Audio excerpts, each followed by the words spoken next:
to BIA Media, Canada's top black media provider.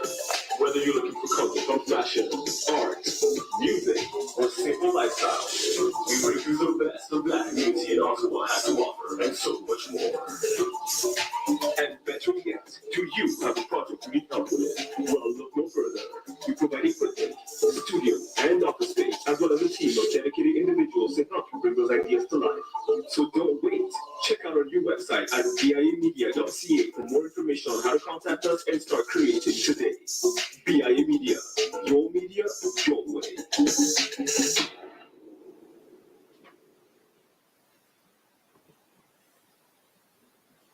All right, everyone. Good morning.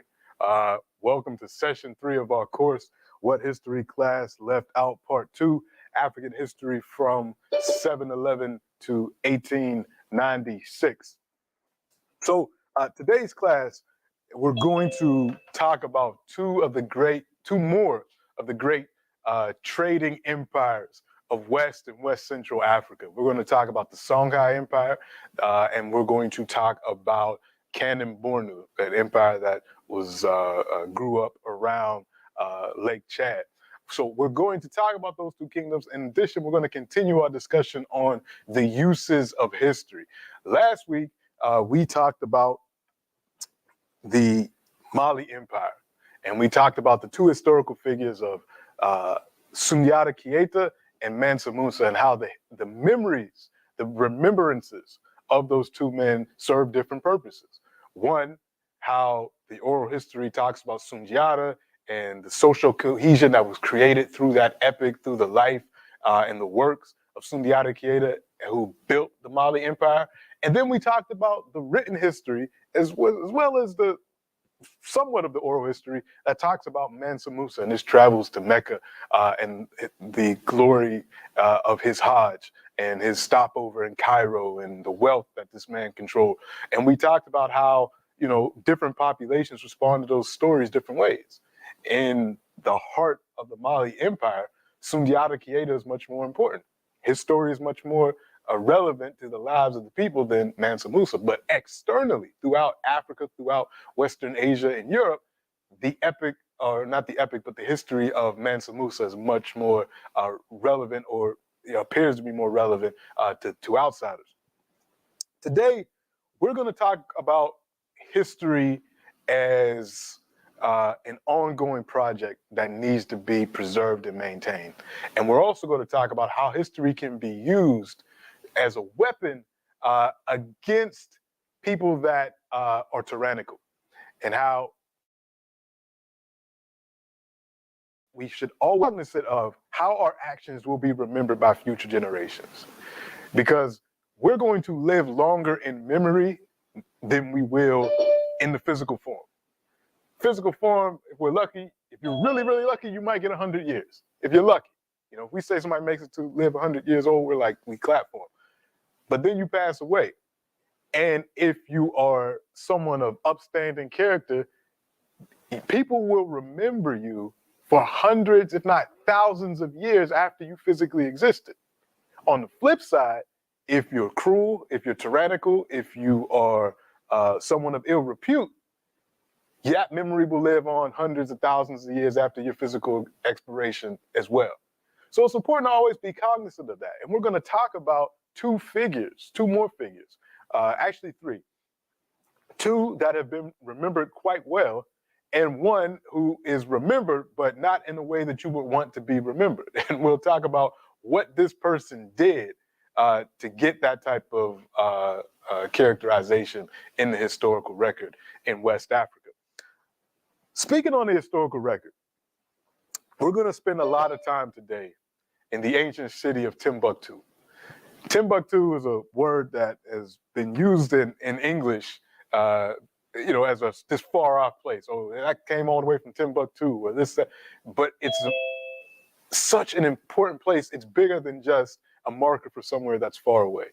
This was a center of learning in the ancient world, not just for Africa, but for folks coming from Western Asia, Europe. Timbuktu was the Oxford, the Harvard, the MIT, the Stanford, the Cambridge of its time, the University of Berlin of its time. It was a place where folks learned law and history and theology and science. It was a place where books were traded as much as gold and were worth as much as gold. This is the Institute of Ahmed Baba in Timbuktu. This is what it looked like. This Ahmed Baba was a scholar, a historian, a jurist, a theologian who lived in Timbuktu in the 16th century. He wrote tons of books. This institute was named after him. This was actually built by the South Africans. A South African architectural firm built this in 2019 to house many of the manuscripts that are still cataloged and recorded and preserved in Timbuktu. Manuscripts going back hundreds of years, going back in some instances even further than that. And they're fragile. And this is African history, recorded African history, written in Arabic, written in Afro-Arabic languages. And in 2013, this place was attacked. This place was attacked by Africans who are incredibly confused about history, theology, and their place in the world. Africans who have adopted a Wahhabist Islamic understanding of places like this, who have no value on their own history. So they razed this place. They burnt it down. Not completely, but the librarians that were there, the archivists that were there, preserved many of the manuscripts in very ingenious ways. They hid the manuscripts in sacks of rice. They removed many of the books before the jihadists were able to capture them. But we did lose a tremendous amount of these manuscripts from the attack. I just want to play you a video of this before we go. This is the type of work that they were doing to try to keep these ancient texts. Again, some of these texts are so old that if you just touch it, they'll crumble. So digitizing them has been an ongoing project for the past couple of decades. But this work was put in peril by the attacks of these misguided Africans who have adopted a foreign ideology that's completely hostile to African history, African theology, African philosophy. So Daniel, if you wouldn't mind, could you just play that video to give the class a little bit of context about what was going on in 2013 in this ancient city of Timbuktu?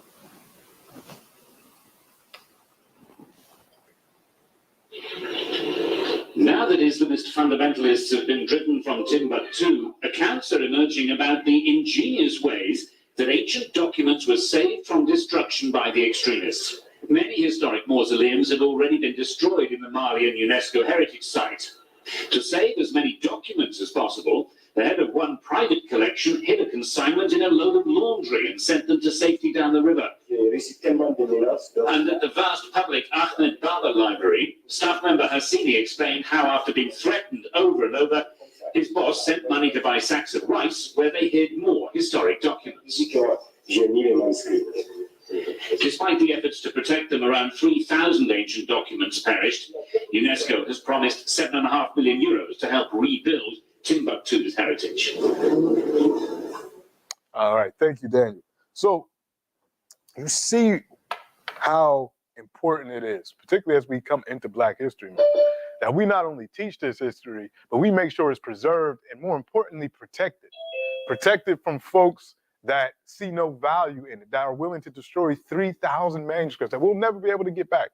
We'll never be able to get that information back. Hopefully, many of those were copies of things that are already in the collections, but if they were one-of-a-kind pieces, they're gone forever.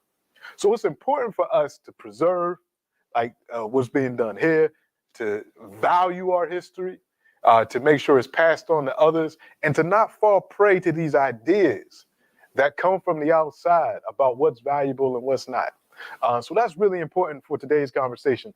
And the city that they're doing this work in, Timbuktu, became this center of learning right around the time of the Mali Empire, which we talked about last week, and its successor and larger empire, the Songhai Empire, which we'll talk about today. It's during these two imperial ages that the city of Timbuktu went from being a great trading post to being a great trading post in addition to the learning center of this part of Africa. So let's continue. Let's move on a little bit. So we talked about Mali last week. And a lot of information that we're going to be coming from today comes from, again, the Tariq al-Sud, the history of the land of the blacks, the history of Sudan, written by Abd al-Sadi. Al-Sadi was an African scholar actually working in Timbuktu that compiled this text that talks about the Mali Empire, then goes into the Songhai Empire, and everything and the personalities that went along with it. So this is a written text, and you can find English and French translations of it. But the text will also be supplemented by oral history. And this is one of the great griots of the 20th century, Nuhu Malio. Malio was a griot in Niger, and he is from the same region that the Songhai Empire emerged from. In the 1980s, an American historian, anthropologist named Thomas, and he's also specialized in literature, named Thomas Hale, went to Niger and he recorded the oral history of the epic of Askia Muhammad, or Askia Muhammad Toure, who we'll talk about a little bit later in this class. So a lot of the information that we talk about today, some of it's going to come from oral history, some is going to come from written sources, and we won't really talk too much about archaeology today because we really don't need it to reconstruct this history. So the Tariq al-Sud, the Tariq al-Fatash, as well as the oral history will form the basis of our discussion today. And this epic of Askia Muhammad has been uploaded to our course website. So if you're interested in reading it in full, and what it is, the Thomas Hall, all he did was he recorded the performance of this epic. Because this oral history is not just somebody telling the story. It's actually a performance. You see he's accompanied by an instrumentalist that's playing something that looks very much like a ukulele kind of guitar. It's an West African instrument. So the griot tells a story, there's musical accompaniment, it reads like a play. So if you're interested in reading the actual epic of Askia Muhammad, which has some fantastical elements in it as well, we'll get into those, that's on our course website. What's not on our course website is the book about this griot, Scribe Griot, a novelist by Thomas Hale. You can purchase this. I think it's on Amazon if you're interested in the whole story about how he recorded this and how he met this griot and his travels in Niger. So, and again, as always, another great secondary source. We always talk about our evidence in this class, places where you can get this information. Michael Gomez's book, African Dominion. He does a great account of the Mali Empire, which we talked about last week, and then he goes into the Songhai Empire and all of the social forces that make up this history, from the importance of the scholars, from the importance of the military, the women, the farmers, as well as the ruling class. And he relies incredibly on Arabic sources that you would find in Timbuktu, the oral history. He combines all of that into this book, African Dominion. And I think it's in paperback now, so it might be a little bit less expensive than it was when it came out in 2018. So again, just to get our minds geographically situated, this is the area that we're talking about. These empires rose up around the Niger River bend. You see how the river goes up here, and then empties out into the delta in Nigeria. But this was a cultural and commercial highway, this river.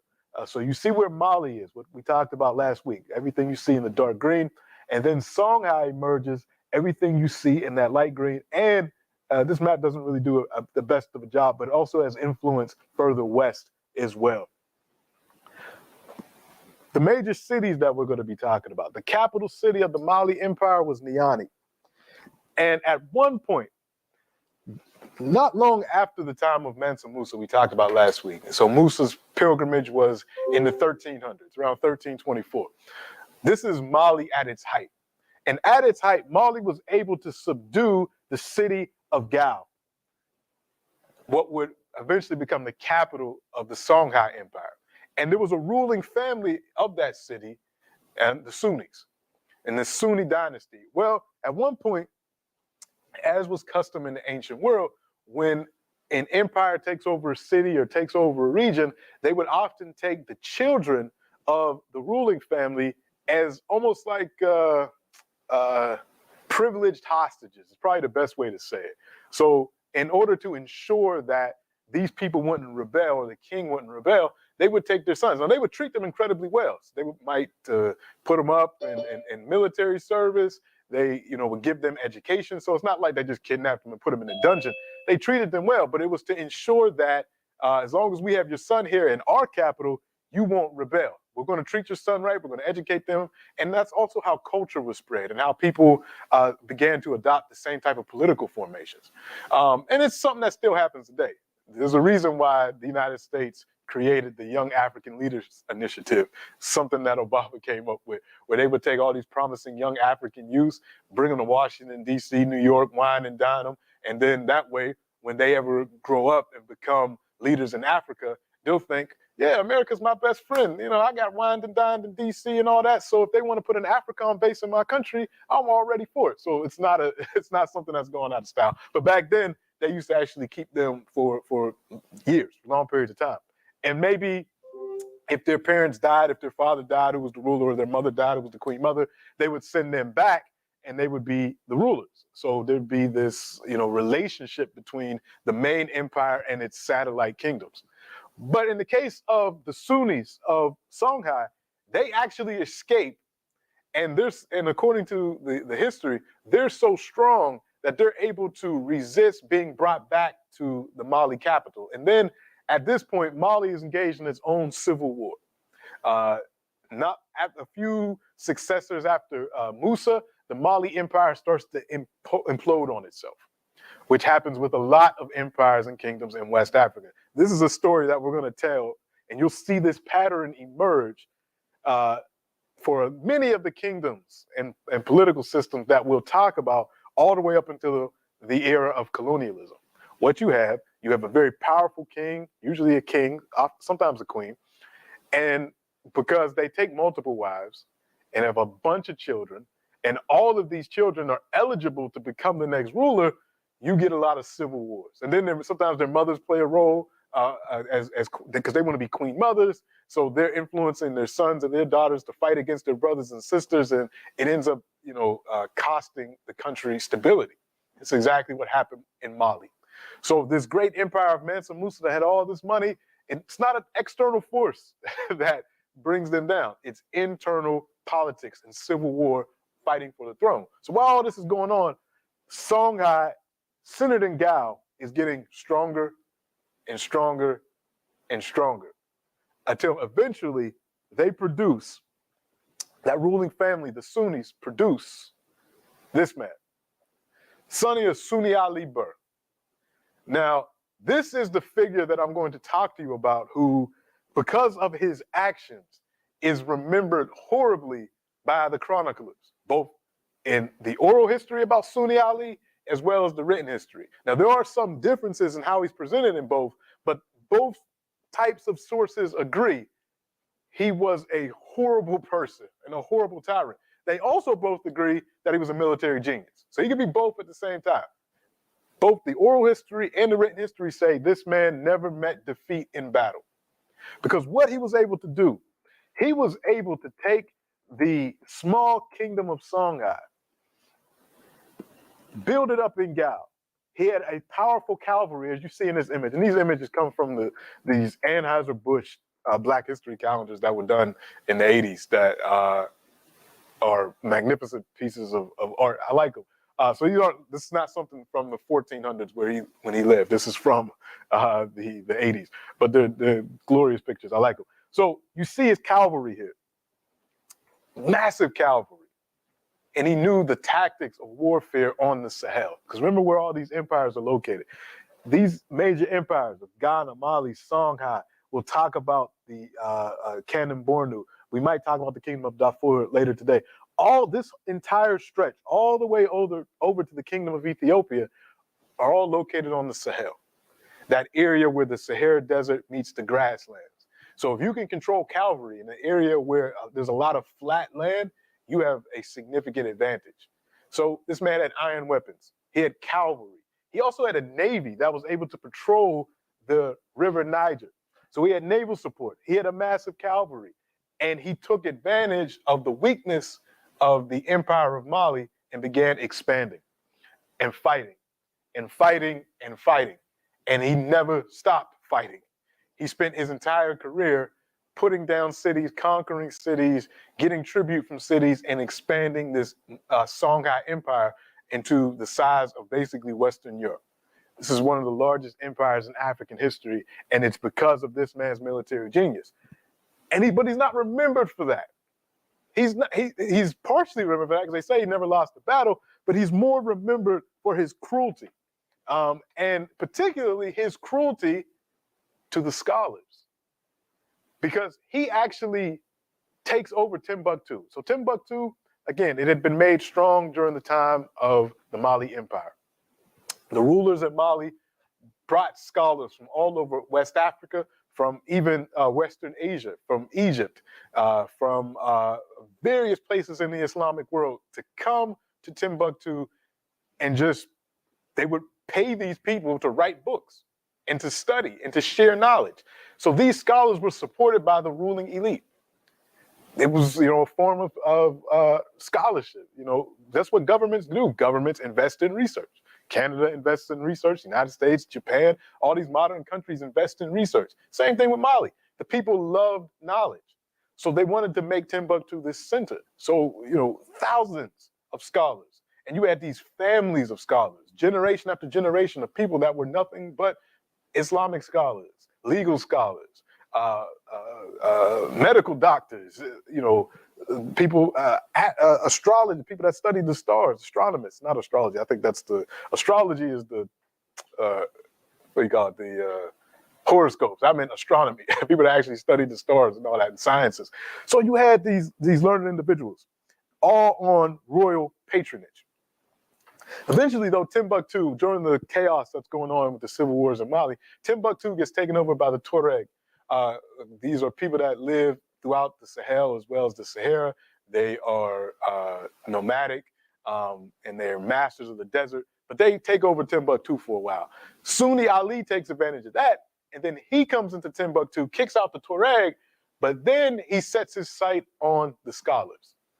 And he wants to extract as much tribute as possible, and he's particularly just a cruel person. So he humiliates the scholars. He forces them to give him so many of their daughters to become his wives. He forces them to pay him exorbitant amounts of tax. Many of them just leave the city because they're afraid of being killed by Sunni Ali. So many things. And this doesn't go well for his legacy. Because once you upset the scholars, they're the ones on rewriting the books about you. And here's some of the things that they said about Sunni Ali.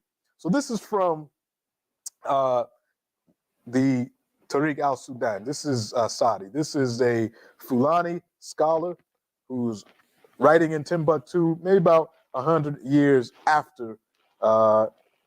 Actually, not this one. I want to read this one. This is from Mahmoud al-Khati, another one of these scholars out of Timbuktu. And this is from the Tariq al-Fatah.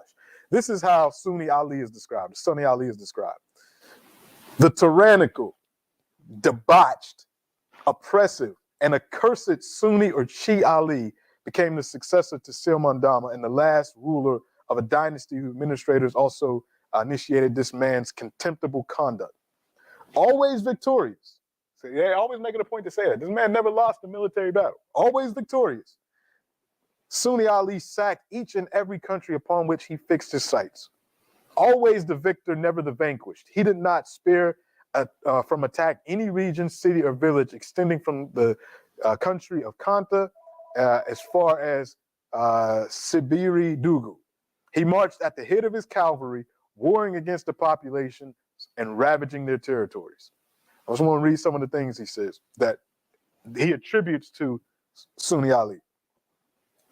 The tyrant Sunni Ali exhibited such cruelty that he once shoved a child into a mortar and then forced the mother to crush him alive with the pestle. The child's flesh was then thrown to the dogs to eat.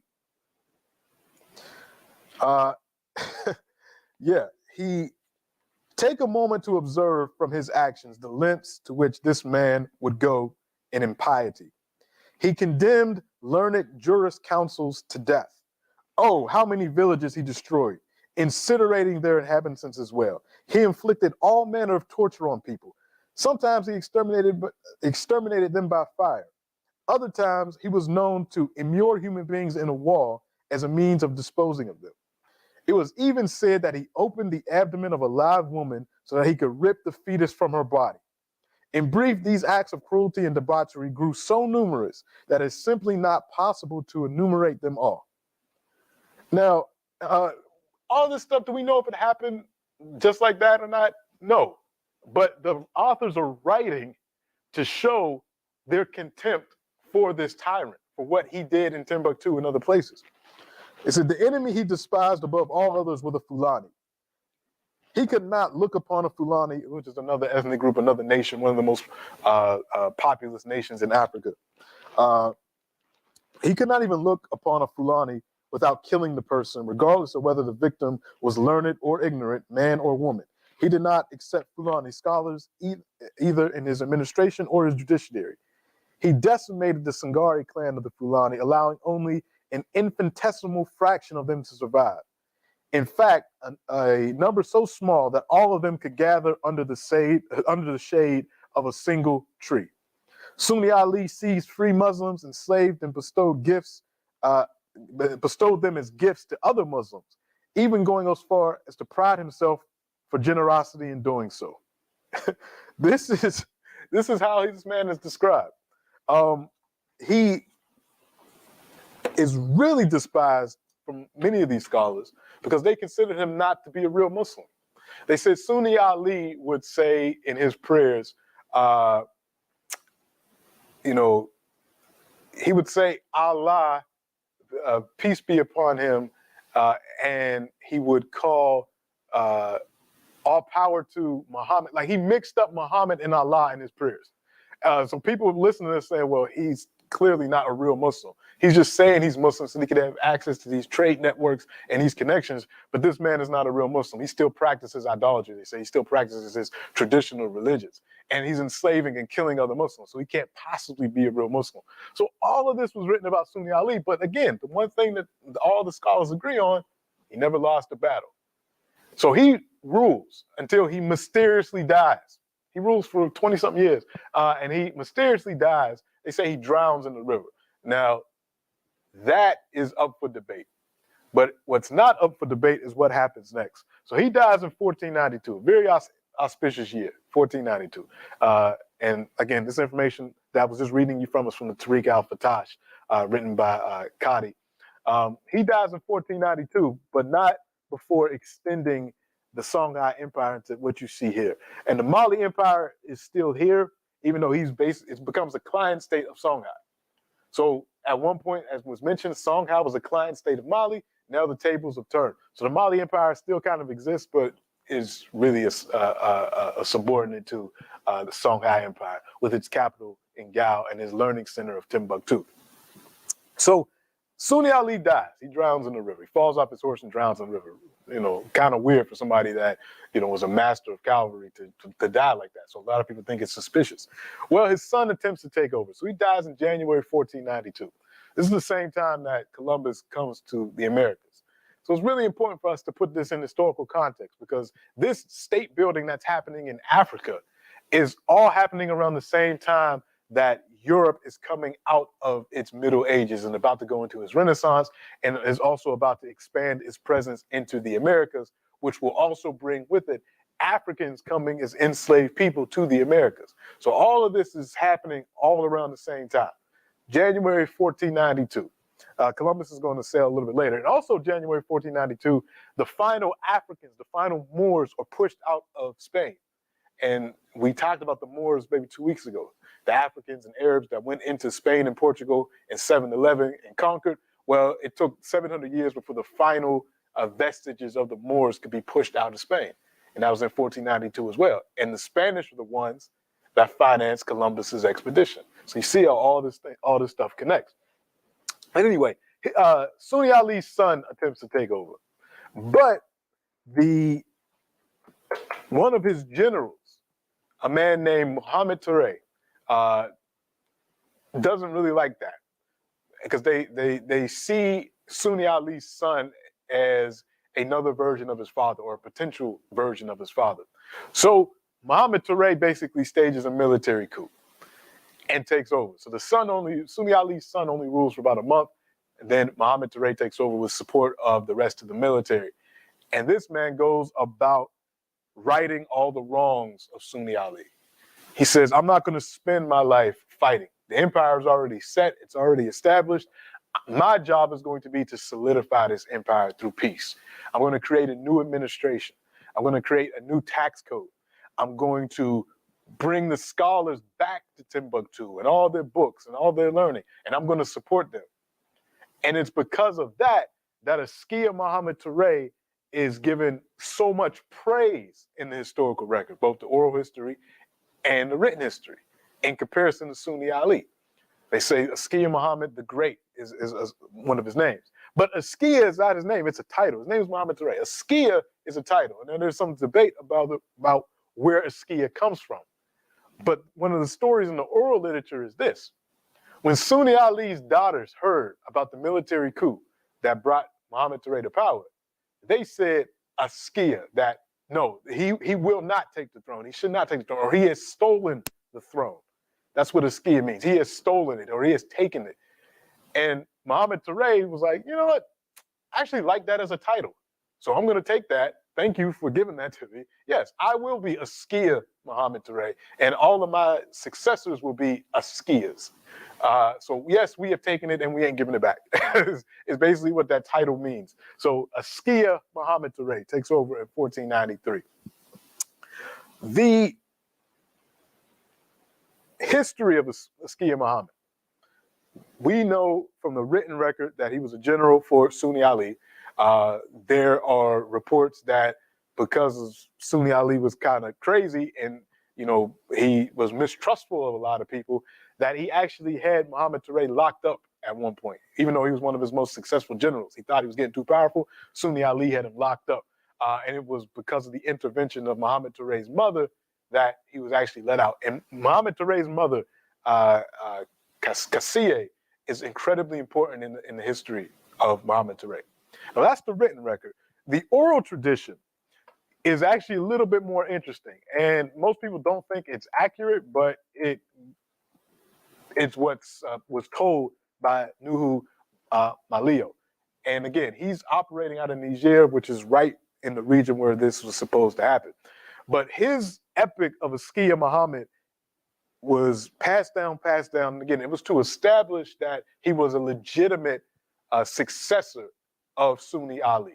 So there's a reason for all of this. The written history says he came from possibly as far west as Senegal or Guinea, but the oral history places him right in Sunni Ali's family.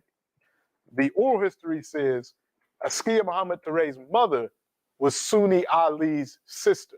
And now we've talked about this in the past with African kingdoms following a matrilineal succession plan, where you had to be related to the royal family through your mother. So in the oral history, they established Askia Muhammad's mother as Sunni Ali's sister. And it gets really interesting in the oral tradition.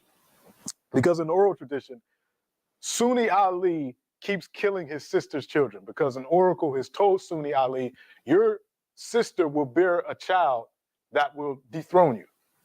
And he didn't care if it was a girl or a boy. If Muhammad Toure's mother had a child, he would kill that child. And she had 7 children, and he killed all 7 of them. Sunni Ali, this is how tyrannical Sunni Ali is. So one day, according to the oral history, and this is where it gets a little fantastical, she meets a very handsome, well-dressed, tall man. That's how he's described in the oral epic. He ends up being a jinn. A jinn is kind of like the root word of genie, the Arabic, Western Asian mythical figure. So she meets this well-dressed, handsome guy, nice clothes. They get together, and he comes back night after night till she gets pregnant. And when she does, also at the same time, one of her maids gets pregnant. They give birth on the same night. The maid has a girl, and Muhammad Toure's mother has him. They switch babies because they know Sunni Ali is going to kill the daughter or the child of Muhammad Toure's mother. So when They come and Sunni Ali says, all right, where's the baby? They give him the maid's baby and he kills it. And they give him the maid's baby as Muhammad Toure's mother's child. And he kills it, of course. So that Muhammad Toure actually grows up nursed by that maid. It's very similar to like the Moses tale or any of these tales where the tyrannical leader wants to kill the infant child and is somehow miraculously saved because they have a greater purpose in life. You know, you see it with Jesus. You know, the Herod wants to kill anybody that's going to, you know, upset his reign. So Jesus has to flee. Or you see it with Moses. You see it with even Zeus. We go back to Greek history, Greek philosophy, Greek theology. Kronos eats his children, but his mother, Zeus's mother, tricks him. All that stuff. So it's a tale that's common in mythology and theology. So Skid survives, essentially. And then the epic goes on to talk about how he's able to defeat Sunni Ali, defeat the Sunni Ali's son.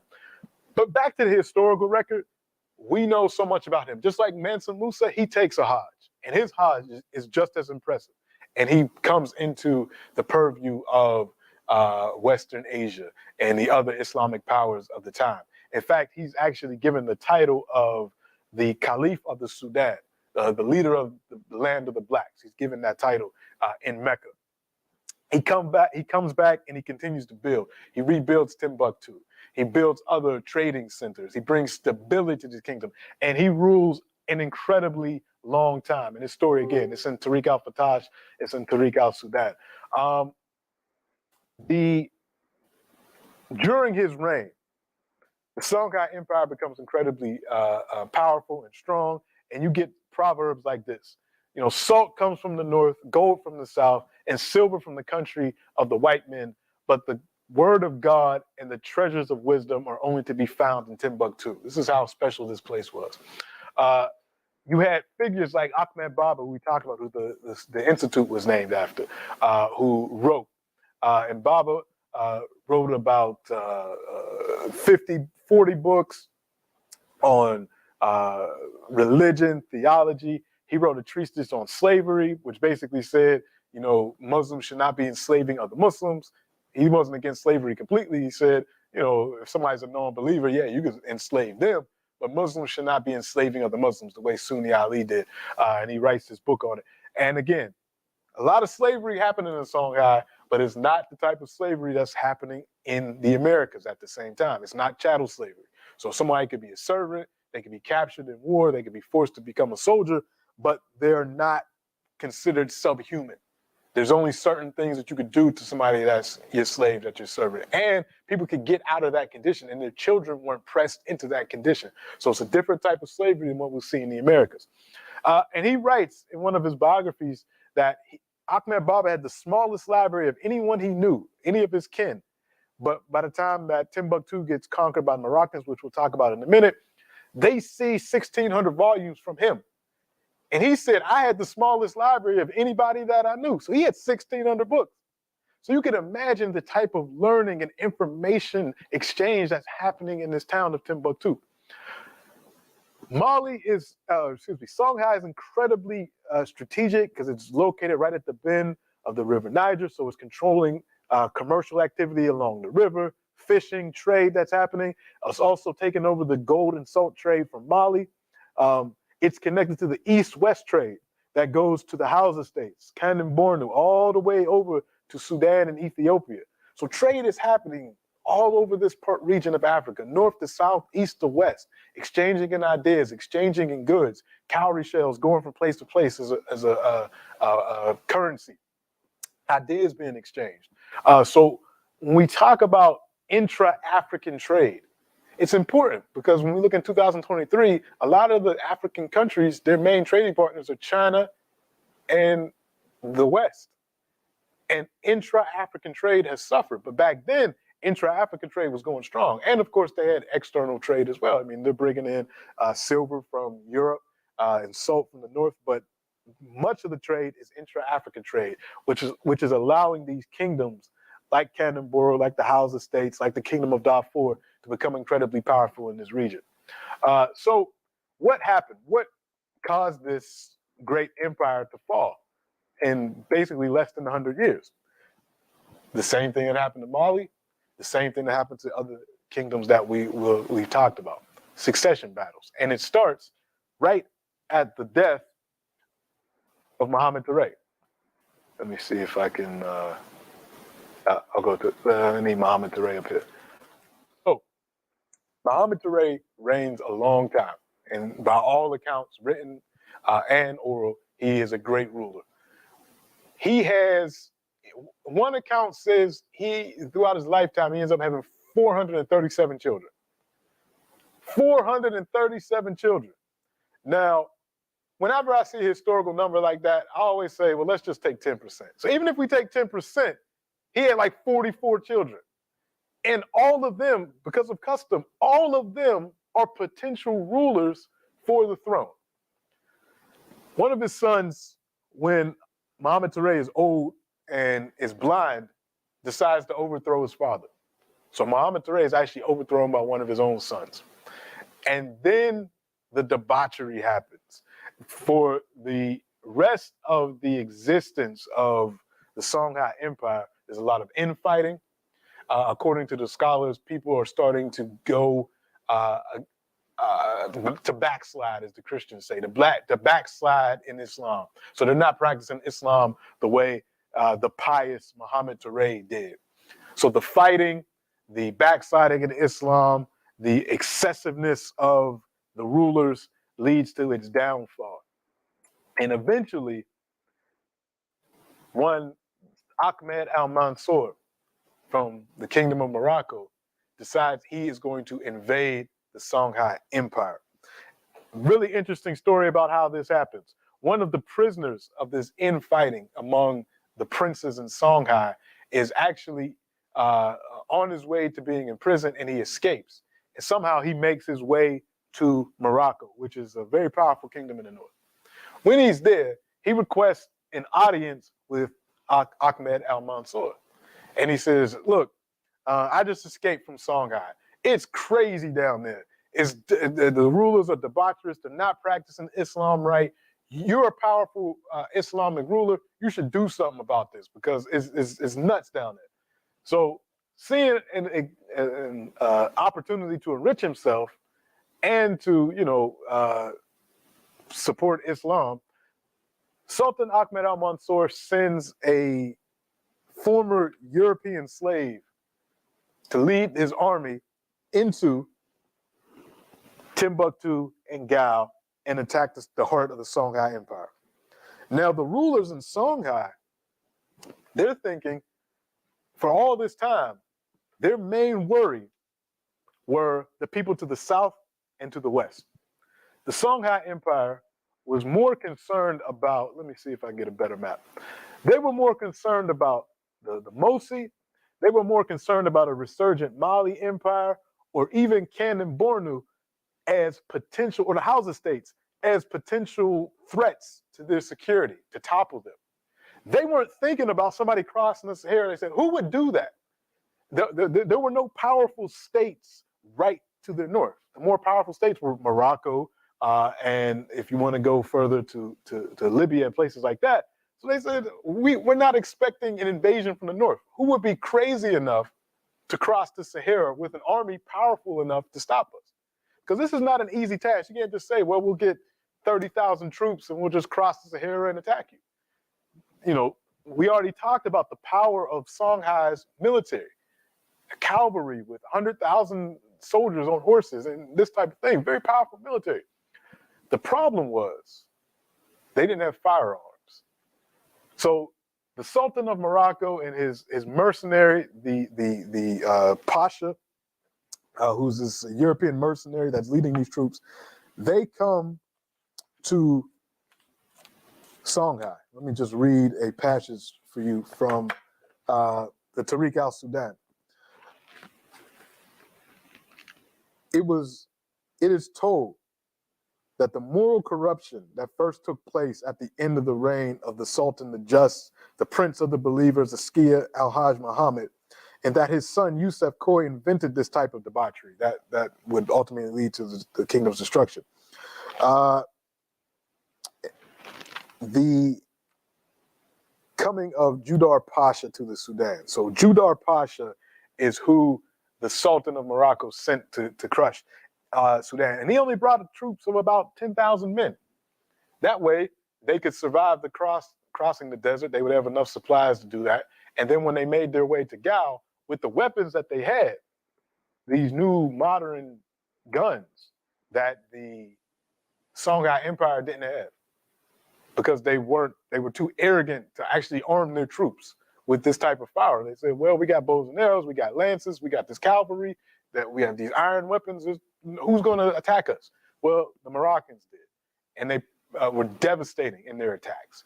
And again, the people didn't stand up and defend the empire because they had been dealing with all this debauchery and the civil wars among the princes. So the people were tired of fighting. The people didn't respect the rulers. So what happens? The Moroccans are able to essentially crush the Songhai Empire. Not destroy it completely, because they weren't here for conquest. They were here for to enrich themselves, which is what they did. When the Moroccans come into Timbuktu, they steal a number of books. They steal gold out of people's homes. They do all that, and then they go back to Morocco. So they're not there to conquer, to set up a territorial empire. But it does such damage to the empire of Songhai that it'll never be the size that it was prior to the attack. And Timbuktu actually goes on a little bit of a decline. So that was Songhai, and this happens in 1591. Again, this last major empire in West Africa, in this part of West Africa, comes to an end at that point. But there's still other empires in the region. And we're going to talk about Canon Borno, this one in West Central Africa, after we take a break. And then next week, we'll also talk about the Hausa states, even though we covered that a little bit in our Nigerian class, but we'll refresh about that next week. So let's take a break for any Q&A. Daniel, anything in the chat, or is there anything that you wanted to add to what we just talked about? Because I know you have a tremendous knowledge of the Tariq al-Fatash as well as the Tariq al-Sudan.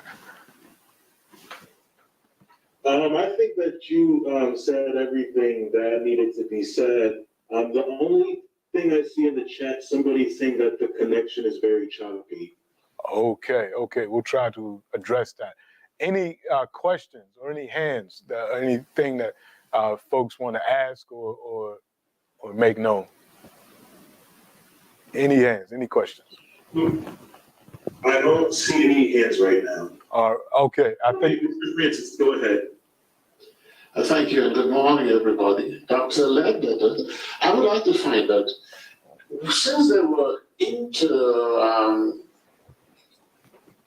trading between the empires, how were they able to allow Europeans to come in and begin trading and sort of monopolize and took control of the trading that was between those empires? It would seem to me that if the empires had already established trading links, they could have combined their resources to fight off the European invaders. That's a very good question. So let's take a look at this map again. So at this time period that we're talking about, the 1400s, 1500s, and the 1600s. Let me get this back.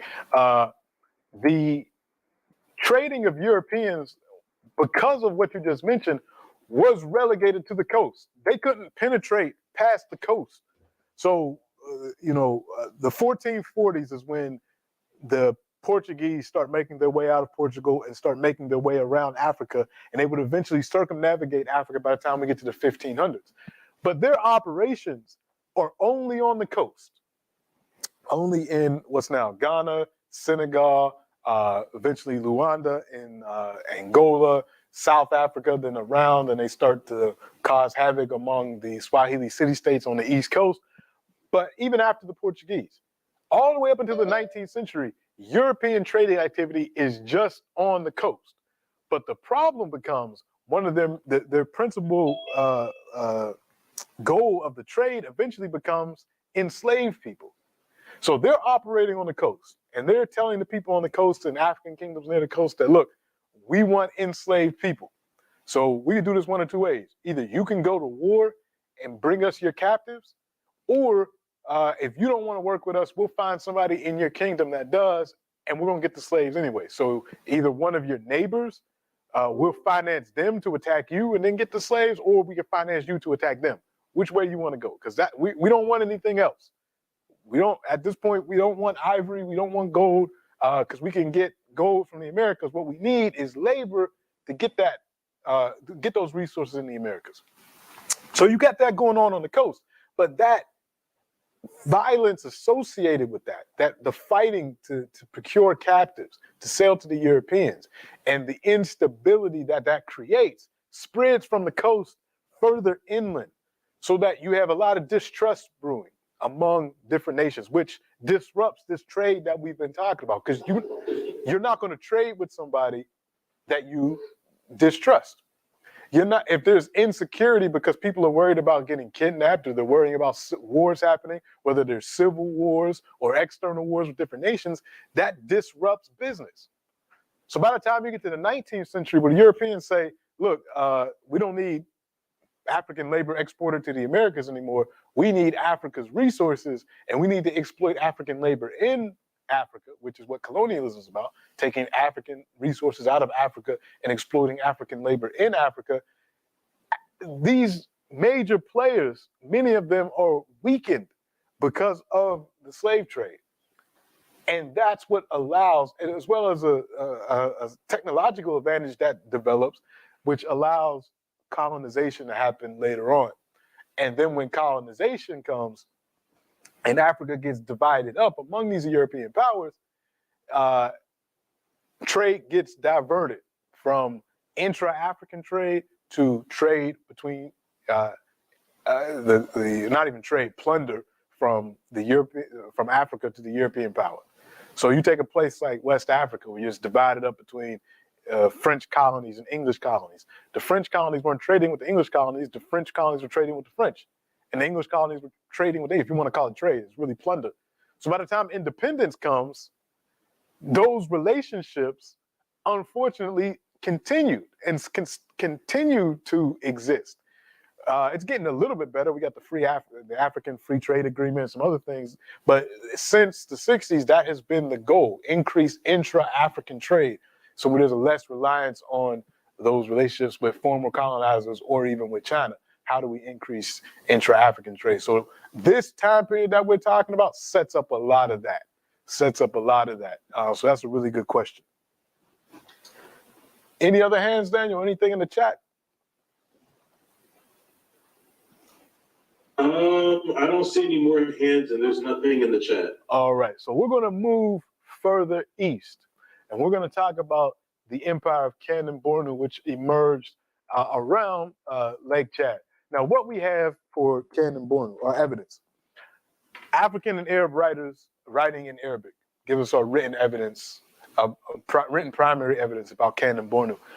Oral history, of course, and the archaeological record, because in actuality, Canon Borno goes back a lot further. We have that double name, Canon Borno, because of the two capitals. The earlier capital was in Canon, later capital was in Borno. Because of environmental changes, some other things, the capital was moved around Lake Chad. Secondary sources that you can use. I keep pointing to this book, Documents from the African Past, by Collins, as a great text that you could have. In this text, you have the source, Idris Aluma, who was one of the leaders of Canon Borno and the Canon Wars, written in 1602. This is a great text. And then the History of West Africa by Crowder is also a good text that talks about the history of Canon Borno. So these are two, one is a collection of primary sources that everybody should have, because you'll find a lot of good history right from the time period. And then this one is a good historical work on history of West Africa. In addition, you can also look at the book that I've always been telling us about, the Shillington text, History of Africa, to discuss this. Now, I do want to draw this to your attention to this. This is a map, a representation of Lake Chad. And this is the results of global warming. Lake Chad used to look like this in 1963. Now it's dried up to the point where it looks like that. And that's 2007. It's probably even worse now This is just the last map that I've added to this. But at the time, even before 1963, Lake Chad was much larger. And then in ancient times, there was actually something called Lake Mega Chad, which was even larger. But human beings have been occupying around this lake for millennia. It's one of the cradles of civilization. So fishing, farming, all this occurred around this lake, and Canon Borno emerged around Lake Chad. The earliest evidence that we have is from the Zagawa dynasty, because there's been three basic families that have ruled the Canon Borno Empire. The Zagawa dynasty, which lasted from around 900 to the 11th century, they were replaced by an Islamic Safawa dynasty that moved the capital to Bornu in the 14th century, and then the Kanemi dynasty, which ruled all the way until 1893. So this is an empire that lasted for over 1,000 years in West Central Africa. Not until it was defeated by the French in 1893 that the Canon Borno Empire ceased to exist. One of the reasons it lasted this long, unlike Songhai, they had firearms. They were trading with the Libyans as well as the Turks that controlled the Mediterranean world at the time, the folks out of Turkey. And a lot of the correspondence between the leaders of Canon Borno and the leaders of Turkey, which was one of the major powers in the region, we still have that information. We still have those records. And one of the things they traded was for firearms to keep Canon Borno strong. Just like Songhai, just like Mali, Canon Borno was in a incredibly strategic position to take advantage of the north-south and east-west trade. You can see it's almost dead center of West Africa, right in between West Africa and Northeast Africa. So right along that corridor, they controlled that trade. North to south, east to west, made them incredibly powerful. Taxing the salt coming from the north, the gold coming from the south, agricultural products, animal products, even slaves, people going that are enslaved to the Western Asian world, in the European world. And there were often also slaves coming in to Canon Borno, Turkish slaves, European slaves. Again, slavery is not, at this point, wasn't race specific. It was whether you were a believer or not, whether you got caught up in some war or not, that was the basis of slavery. And again, I keep repeating this, it's not the same slavery that existed in the Americas. So Canon Borno, incredibly rich, incredibly powerful. But the most important thing I want to mention about Canon Borno, and this is something that we'll bring up in other discussions as this course continues, is its political structure. Because what we see at the heart of the Canon Borno political structure are very powerful women. Very powerful women. Starting with the Magaira, the Queen Mother. So at the center is the Emperor, the Mai. Mai is the term for the Emperor. The Queen Mother is, in effect, more powerful than the Emperor. Even though the Emperor runs things, the Queen Mother has her own power, she has her own military forces, she has her own revenue streams. Great tale. One of the emperors of Canon Borno killed a prisoner that was charged with theft. Now, in Islam, you're not supposed to kill people that steal. You chop off their arms. That's their hand. That's the penalty for theft. But he killed this guy. The Queen Mother found out about this, and she put the emperor in jail. Locked him up. Didn't kill him, but she put the emperor in jail. So at the end of the day, if we really look at this political structure, the Queen Mother is, at the end of the day, more powerful than the emperor. If the Queen Mother has the ability to put the emperor in jail, then this is the ultimate authority in the country, even though outwardly it appears the emperor is the one in charge. Because, I mean, but really, who's going to go against their mother? I mean, that's kind of a hard thing to do for anybody. So the Queen Mother in this political system. So it's a system of checks and balances. The emperor was not an all-powerful figure. The emperor also had to answer to the Council of 12. These are leaders in the empire representing other families that held tremendous influence. So the emperor couldn't make a move without consulting the Council of 12. Other folks with influence and power. The king's first wife, the Gumsu, she had her own power, her own revenue sources. could confront the emperor about the political choices he made, as well as the king's sister, the Megara, another powerful figure, because it's from the Megara that the next king will emerge. Again, this is not a political system where the son takes over after the father. It's matrilineal. So you have to be related to the royal family through your mother. So it's the king's sister that's going to become the next Megara, the next queen mother, and then the cycle continues. This is one of the reasons why Canon Borno lasted 1,000 years versus what we saw in Songhai and Mali. Songhai and Mali adopted political systems that were more based on Arab understandings of succession. Father to son, father to son, father to son. Even it was a slight modification because there were a number of other possible successors because there were so many children. So it was a little bit of a modification. But for the most part, it was absolute power with the emperor and then the succeeding to usually a son. With this system, since the emperor didn't have absolute power and there were these checks and balances, the prospects of civil war and the type of disruptions that occurred in Mali and in Songhai, not to say they never happened, but they weren't as disastrous and allowed Canon Borno to stay stable for 1,000 years until it was the French that finally put an end to it. So these are the types of things we should study when it comes to history. What political systems work best for African people? Because again, once independence happened, for the most part, we just adopted European-style constitutional monarchies or American presidential systems without thinking, well, maybe there's something in our systems that we could pull from that create checks and balances, that create answers to succession problems, which is what we're still dealing with in Africa today sometimes. We got these leaders that don't want to leave power, and then who's going to succeed them causes a whole lot of problems. So how do we fix that? Well, maybe our ancestors had an answer for that.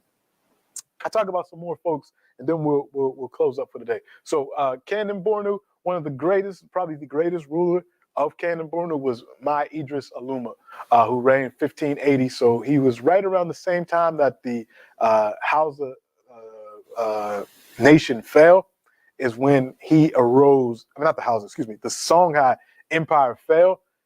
He was the ruler of the empire to the east, the Canon Borno, a great diplomat, a great scholar, and a great warrior as well. He defended his nation, he grew his nation. The scholars remember him quite fondly. The story of his mother protecting him and his mother being the one responsible for his tutelage and creating a strong leader in him is well reflected both in the written literature as well as the oral literature. So again, this presence of African mothers raising these powerful men. Mai Idris Aluma also has a collection of letters that he wrote to the Turks and other diplomats in the Islamic world that we still have record of, and how he's respected by them and how he's engaging in the trade. You see in this image, this is from the same set of images from that Anheuser-Busch calendar for Black History. One of his advisors has a firearm with the latest in military technology. So he didn't want to end up like what happened with Songhai. He probably heard about what happened with Songhai because he would have been probably about 19 or 20 years old when Songhai was invaded by the Moroccans. And he probably heard about the devastation that was caused by a small force armed with firearms. So he said, well, I don't want that to happen to me. And I'm not going to be arrogant like the rulers of Songhai and think that I'll never be invaded. So let me get these firearms, and that way it'll protect me from the south, the west, the east, because toward his east, you had the kingdom of Darfur, you had the Wadai kingdom, and what's now Sudan, who were very powerful states themselves. So he knew, okay, let's really make sure I'm protected with the best military technology. And he was. And it's during his reign that the Canon Borno was probably at one of its high periods. Trade was going well. He was, again, quite literate. We have a lot of his writings. A very important figure. His mother, like I mentioned, had actually basically run the country because he ascends to the throne at an early age where he can't really run anything. So his mother actually ran the country, and she was very important. Her name was Megaira Aisha. Magaira Aisha. Their title was Magaira, Queen Mother Aisha, and she ran the empire until he was of age. Then she just took the traditional role of the Queen Mother. So you can read about him, the history of the first 12 years of the reign of Idris, of my Idris Aluma of Borno, written by his Imam. So this is somebody that grew up with him. This is his personal scholar that writes this history of him, Ahmed Ibn Fartua. And then the history, these are just books that you can buy. I think one of them might be on our course website if it wasn't too big for me to upload, but you can also buy this book. And it talks about his reign and how he lived and what was going on in the empire. So we don't have time to go into too much more today. We're going to go stop here today.